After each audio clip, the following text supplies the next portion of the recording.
Hey guys, स्वागत है आपका मेरे इस यूट्यूब चैनल पे। और आज हम बात करने वाले हैं वर्ष 2017 में बनी एक हॉलीवुड मूवी लाइफ की। मूवी की शुरुआत होती है और हमें एक स्पेसशिप को दिखाया जाता है। इस स्पेसशिप में 6 एस्ट्रोनॉट्स होते हैं। इन्हें मंगल ग्रह पर जीवन की तलाश में भेजा गया था और फाइनली 8 महीने के लंबे इंतजार के बाद पिलग्रिम नामक कैप्सूल मंगल ग्रह से सैंपल लेकर वापस आ रहा होता है। लेकिन शिप पर वापस आने के दौरान पिलग्रिम कैप्सूल मलबे से टकरा जाता है और अपना डायरेक्शन चेंज कर लेता है। इन लोगों को मंगल ग्रह का ये सैंपल 8 महीने के लंबे इंतजार के बाद मिला था, इसलिए किसी भी कीमत पर ये उसे नहीं खोना चाहते थे। रोरी नाम का एक एस्ट्रोनॉट पिलग्रिम कैप्सूल को वापस लाने के लिए शिप के बाहर जाता है और बहुत ही मुश्किलों के बाद फाइनली रोरी उस कैप्सूल को पकड़ लेता है और इन्हें मंगल ग्रह के मिट्टी का सैंपल मिल जाता है। सैंपल के मिलते ही सारे एस्ट्रोनॉट्स काफी खुश हो जाते हैं क्योंकि फाइनली एक लंबे इंतजार के बाद इन्हें इनके काम में कामयाबी मिल चुकी थी। अब ये लोग उस मिट्टी के सैंपल को एक क्वारंटाइन रूम में स्टोर करते हैं और उस पर रिसर्च करने लगते हैं। और कुछ दिनों की रिसर्च के बाद इन्हें मिट्टी में सिंगल सेल मिल जाता है। इसके साथ ही इन्हें पता चलता है कि मंगल ग्रह पर भी जीवन की संभावनाएं हैं। अब ये खबर पूरे अर्थ पर फैल जाती है कि मंगल ग्रह पर जीवन के संकेत मिले हैं। ये सुनते ही अर्थ के सारे लोग काफी एक्साइटेड हो जाते हैं और इस सेल का नाम कैल्विन रखा जाता है। डॉक्टर ह्यूग जो इस सेल की निगरानी कर रहे थे, उनके दोनों पैर बचपन से ही खराब थे, लेकिन उन्हें अंतरिक्ष में धरती से ज्यादा अच्छा लगता था क्योंकि यहाँ उन्हें चलना नहीं पड़ता था। अब डॉक्टर ह्यूग देखते हैं कि वो सेल मल्टीपल सेल्स में बदलने लगा है, यानी कि वो डेवलप कर रहा था। उसके अंदर मसल्स, आइज और ब्रेन का विकास हो गया था। मतलब कि कैल्विन के पास उसके पर्यावरण से बात करने का साधन बन चुका था। एक दिन डॉक्टर ह्यूग कैल्विन की तरफ अपनी उंगली बढ़ाते हैं। उंगली को देखकर कैल्विन भी उसकी तरफ आगे बढ़ता है। मतलब कि कैल्विन अब सब कुछ साफ साफ देख सकता था। कुछ दिनों के बाद कैल्विन थोड़ा और बड़ा हो चुका था, लेकिन वो मूव नहीं कर रहा था। ये देखकर डॉक्टर ह्यूग ग्लव्स पहनकर कैल्विन को इलेक्ट्रिक शॉक देते हैं। इलेक्ट्रिक शॉक के लगते ही कैल्विन मूव करने लगता है और वो डॉक्टर ह्यूग के हाथ में चिपक जाता है और उसके हाथ में रखे इलेक्ट्रिक रॉड को तोड़ देता है और ह्यूग के हाथ को बहुत बुरी तरह से जकड़ लेता है। ये देखकर सभी काफी परेशान हो जाते हैं, लेकिन कोई भी उस क्वारंटाइन जोन के अंदर नहीं जा सकता था क्योंकि इससे कैल्विन बाहर आ जाता। अब कैल्विन ह्यूग के हाथ को बुरी तरह से डैमेज कर देता है और इसके बाद ह्यूग बेहोश हो जाता है। फिर हम देखते हैं कि कैल्विन इलेक्ट्रिक रॉड की मदद से ग्लव्स में होल करके अपनी क्वारंटाइन बॉक्स से बाहर निकल जाता है। ये सीन देखकर सभी एस्ट्रोनॉट्स समझ जाते हैं कि कैल्विन का ब्रेन काफी डेवलप है। उस क्वारंटाइन रूम में एक चूहा होता है। कैल्विन उस चूहे के पास जाता है और उसे इस तरह से निगल जाता है मानो कि वो चूहा कुछ ही सेकंड्स में गल गया हो। अब इस चूहे को खाने के बाद कैल्विन का साइज थोड़ा बड़ा हो जाता है। ये सब देखकर रोरी जल्दी से उस कमरे में जाता है और ह्यूग की बॉडी को वहां से बाहर निकालता है। लेकिन जैसे ही वो बाहर निकल रहा होता है, कैल्विन उसके पैर को पकड़ लेता है और ये सब देखते ही एक एस्ट्रोनॉट उस रूम के दरवाजे को लॉक कर देता है क्योंकि सब ये जान चुके थे कि अगर कैल्विन बाहर आ गया तो वो बाहर तबाही मचा देगा। अब मेरिंडा जो इस मिशन की लीड ऑफिसर थी, वो रोरी से कहती है कि एक ऑक्सीजन कैंडल लेकर तुम कैल्विन पर हमला करो। रोरी ऐसा ही करता है और इसके बाद कैल्विन उसका पैर छोड़ देता है। अब रोरी फायर सिलेंडर लेकर कैल्विन पर हमला करता है, लेकिन कैल्विन हर हमले से बच जाता है और आखिर में कैल्विन रोरी के मुंह में घुस जाता है और मौके पर ही रोरी की मौत हो जाती है। अब कुछ देर बाद कैल्विन रोरी के बॉडी से बाहर निकलता है और सब ये देखकर काफी हैरान हो जाते हैं कि कैल्विन का साइज अब बड़ा हो चुका है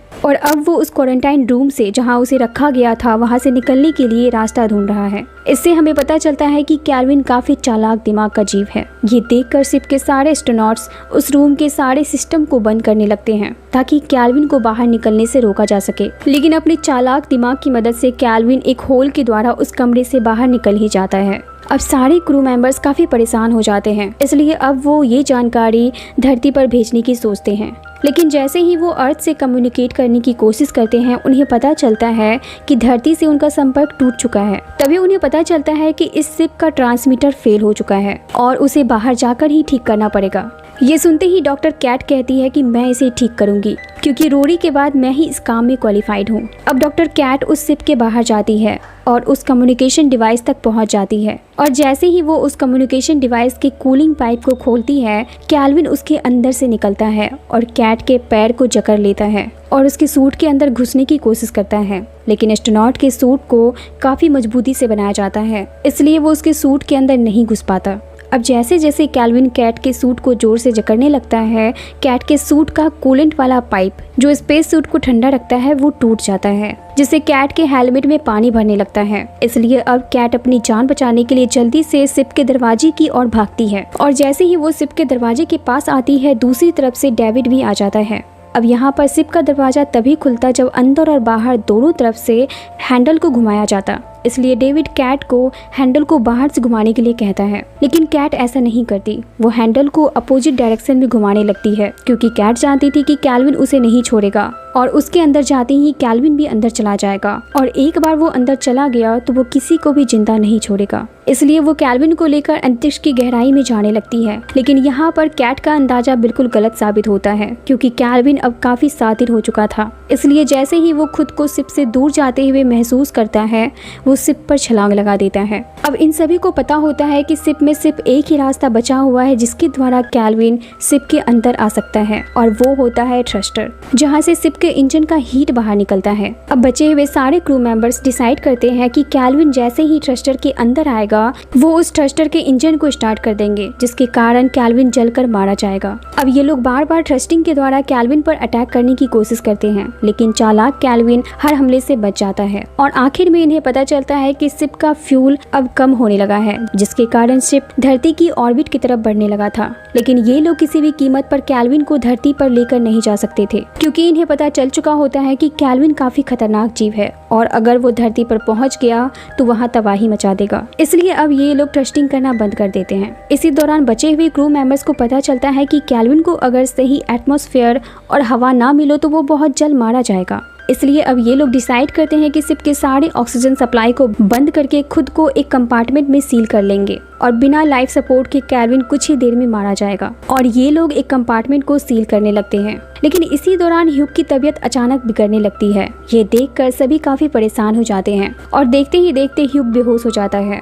अब ह्यूग को होश में लाने के लिए ये लोग उसे इलेक्ट्रिक शॉक देने लगते हैं। इसी दौरान सभी नोटिस करते हैं कि ह्यूग का पैर थोड़ा भारी है। जैसे ही मेरिंडा ह्यूग के पैर को चेक करती है, ये देखकर सभी काफी डर जाते हैं कि कैल्विन ह्यूग के पैर में चिपका हुआ है और वो उसे खा रहा है। अब कैल्विन काफी बड़ा और खतरनाक हो चुका था। डॉक्टर ह्यूग को कैल्विन का इसलिए पता नहीं चला था क्योंकि डॉक्टर ह्यूग पैरालाइज्ड थे, इसलिए उन्हें कुछ भी फील नहीं हुआ था कि कैल्विन उसके पैर से चिपका हुआ है। लेकिन अब डॉक्टर ह्यूग मारे जा चुके थे।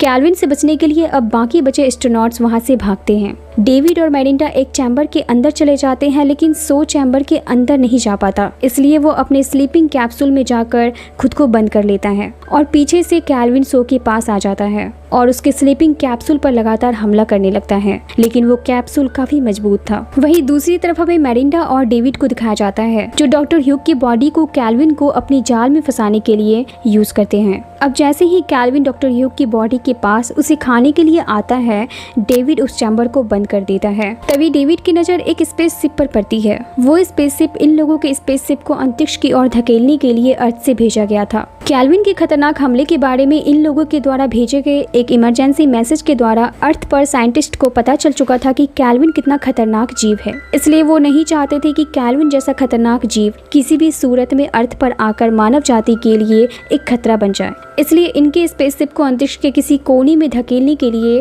अर्थ से उस स्पेसशिप को भेजा गया था ताकि कैल्विन हमेशा के लिए पृथ्वी की पहुंच से दूर चला जाए। वहीं हमें सो को दिखाया जाता है, जिससे लगता है कि अर्थ से उन्हें बचाने के लिए स्पेसशिप भेजा गया है। इसलिए वो अपने स्लीपिंग कैप्सूल से बाहर निकलकर उस चैम्बर में जाता है जहाँ पर डेविड ने कैल्विन को कैद किया था। जैसे ही सो उस चैम्बर में पहुँचता है, पीछे से कैल्विन उस पर हमला कर देता है। तभी डेविड और मेरिंडा सो को बचाने के लिए वहाँ आ जाते हैं। मेरिंडा बहुत कोशिश करती है कि वो सो को बचा ले, लेकिन कैल्विन ने सो को पूरी तरह से जकड़ रखा था। सो जानता था कि अगर कैल्विन उसके साथ शिप में आ गया तो किसी को भी जिंदा नहीं छोड़ेगा। ये देखकर सो कैल्विन को लेकर अंतरिक्ष में कूद जाता है, लेकिन कैल्विन फिर से चालाकी करता है। वो सो की बॉडी से वापस शिप पर आ जाता है। कोई रास्ता ना देखते हुए डेविड मेरिंडा से कहता है कि हमारे पास 2 लाइफ बोट हैं। एक लाइफ बोट पर बैठकर तुम पृथ्वी पर चले जाओ और वहीं दूसरी लाइफ बोट में मैं कैल्विन को लेकर अंतरिक्ष की गहराई में चला जाऊंगा। मेरिंडा डेविड को ऐसा करने से मना करती है। इस पर डेविड कहता है कि 8 अरब लोगों की जान बचाने के लिए किसी को तो कुर्बानी देनी पड़ेगी, क्योंकि मैं यहाँ का कैप्टन हूँ तो मेरा ये ऑर्डर तुम्हें मानना पड़ेगा। तुम तुम धरती पर जाओगी और दुनिया को अंतरिक्ष के अनजाने खतरे के बारे में बताओगी। अब डेविड कैल्विन को अपनी तरफ अट्रैक्ट करता है और उसे एक लाइफ बोट में कैद करके वहाँ से उड़ान भरता है और वहीं मेरिंडा भी स्पेसशिप में बैठकर अर्थ की ओर आगे बढ़ती है। अब हमें दिखाया जाता है कि वो स्पेसशिप जो धरती की ओर आ रहा था वो समुद्र के किनारे लैंड करता है। इसी दौरान कुछ मछुआरों की नज़र उस शिप पर पड़ती है। जैसे ही मछुआरे उस शिप के पास जाकर उसमें झांकने की कोशिश करते हैं, हमें उस शिप के अंदर डेविड को दिखाया जाता है। दरअसल जब डेविड और मेरिंडा ने उड़ान भरी थी तभी इन दोनों का शिप एक ऑब्जेक्ट से टकरा गया था और इनका डायरेक्शन उसी समय चेंज हो गया था। इसी कारण डेविड कैल्विन के साथ अर्थ पर आ चुका था और वहीं मेरिंडा अंतरिक्ष की गहराई में जा चुकी थी। मूवी के आखिर में हमें डेविड को दिखाया जाता है जिसे कैल्विन ने बुरी तरह से जकड़ रखा था। डेविड सभी मछुआरों से चिल्ला चिल्ला कर कह रहा होता है कि प्लीज कैप्सूल के दरवाजे को मत खोलना, लेकिन मछुआरे उसकी आवाज को नहीं सुन पाते और उस कैप्सूल के दरवाजे को खोल देते हैं। इसी के साथ इस मूवी का द एंड होता है। इसी तरह के मूवीज एक्सप्लेनेशन वीडियोस देखने के लिए मेरी वीडियोस को लाइक करें और चैनल को सब्सक्राइब जरूर करें। Thank you.